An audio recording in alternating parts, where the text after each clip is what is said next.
সেপ্টেম্বরে অনূর্ধ্ব-23 Asian cup বাছাই পর্বের জন্য ভিয়েতনামে খেলতে যাবে বাংলাদেশ। স্বাগতিক দেশ ছাড়াও বাংলাদেশের প্রতিপক্ষ সিঙ্গাপুর এবং ইয়েমেন, যারা এরই মধ্যে নিজেদের প্রস্তুতি শুরু করে দিয়েছে। সেখানে বেশ পিছিয়ে বাংলাদেশ। দল গোছানো থেকে শুরু করে নিজেদেরকে প্রস্তুতের জন্য বাংলাদেশের হাতে সময় আছে মাত্র 41 দিন। তবে খটকা লাগার বিষয়, এখন পর্যন্ত খেলোয়াড় নির্বাচন তো দূরে থাক, কোচ ঠিকই করতে পারেনি বাফুফে। বুধবার ন্যাশনাল টিমস কমিটির সভায় অক্টোবরে এশিয়ান কাপ বাছাই পর্বে বাংলাদেশ হংকং ম্যাচের পাশাপাশি গুরুত্বপূর্ণ এজেন্ডা ছিল অনূর্ধ্ব-23 ফুটবল দলের কোচ নির্বাচন। তবে আলোচনা খুব বেশি দীর্ঘ হয়নি, কোচ ধাঁধার জটও খুলেনি এই সভায়।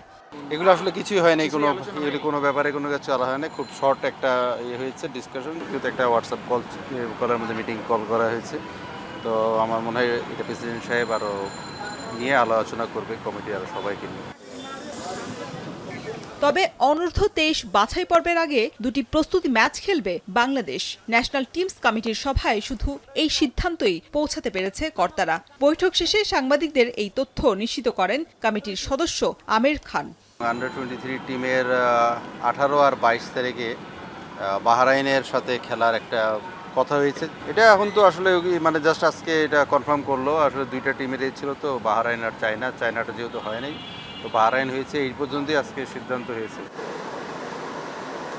বাফুফের এমন কাণ্ডের পর ফুটবল প্রেমীদের মনে প্রশ্ন, তবে কি আসন্ন এই টুর্নামেন্টে ভালো করার পরিকল্পনার থেকেও বাফুফের কর্তাদের অন্য ব্যস্ততাই বেশি? হয়তো সময় মিলবে এই প্রশ্নের উত্তর। শরীফ রওশন, এখন, ঢাকা।